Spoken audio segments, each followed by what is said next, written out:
without wasting any time, we'd like to get right into your story, Candice. Tell us about your transplant journey. Transplant journey, I was 9. As a child, I used to bruise easily. I used to vomit every morning. But as some of the times went on, my mom got to talking and we was trying to find out certain things. And I flipped off my bike, being a kid, because my sister right here told me to go outside and ride my bike because she wanted to go eat potato chips and hot dogs, nevertheless. But in the midst of all of that, I slipped and bust my whole little face and everything up. And my mom, while we were in the emergency room, she talked to the nurse. And I called the nurse my angel, because we don't know who she was. She ran the blood tests. And a couple of days later, she called my parents and told them that I was in early stage renal failure. And from that, I did dialysis for a week. And my family got tested. And Joy was the perfect match. The doctor said that she and I are like identical twins on the inside, but some years apart. And we had the transplant done on July 2nd, 1990. It was done at UAB. And that was really it. What inspired you to consider being your very own sister organ donor? Well, like she said, I was a little older, a lot older, I guess, and we're 14 years apart. And so, she was sick and she was my sister, and so I helped her. It was simple as that. I was only 9, so, I'm just a kid. I don't know what's going on, but you're looking at your parents, you're looking at your siblings, because I have another sister, and everybody's crying and you don't know, but I sort of knew, but I didn't know what the doctors, they did their best of explaining. So, Joy, what was the conversation when you went to your family to talk to them about getting tested to be an organ donor? Well, we were, after we were informed that Candice was in renal failure, the doctor came in and talked with all of us, and my sister, my dad, my mom, and they wanted us to be tested.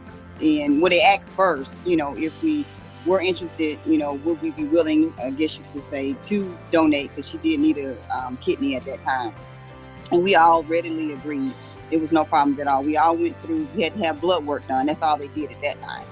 And once we got the blood work done, then maybe a day later, we were all called back in for a consultation once the results came back. And then Dr. Cohart, he came in and talked with us. And so he told us the results, and then he thought, like I said before, that I was the better candidate. But as far as the family and how we felt, my mom, of course, was a nervous wreck, but just because her children, that's just a mom, that's just what mothers do. But she was, we were all just still willing to do it. It was no apprehension at all. And we would all, do it again if we had to. Well, Candice, this question is for you. How have you used this your journey to inspire, educate, and motivate others about organ donation? It just comes naturally. It's like whenever I hear anybody talking about transplants, whether it's a heart, liver, I tell them automatically, hey, I'm a kidney transplant patient. And they be like, really? And I was like, yeah. And it's like, we would never know, because I just live a real, just simple life. I just live life as a normal person.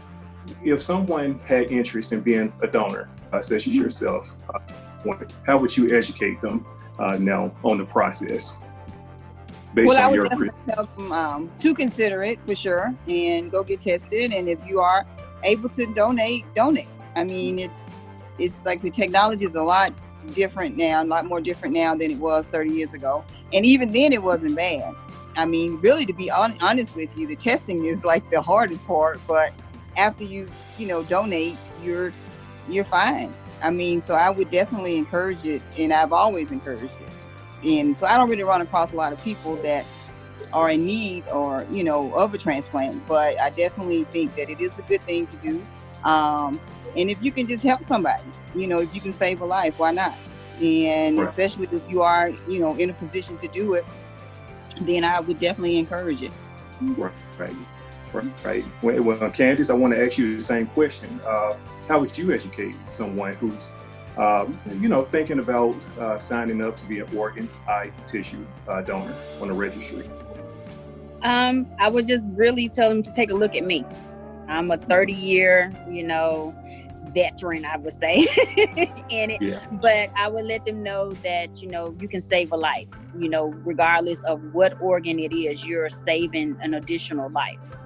And so I just try to tell all my friends and people who I just run into, hey, are you an organ donor? If you're not, it's real easy to do. You never know. You can just save someone with just giving blood or anything of that nature. And you never know, you may be in need of the transplant yourself. So, yeah.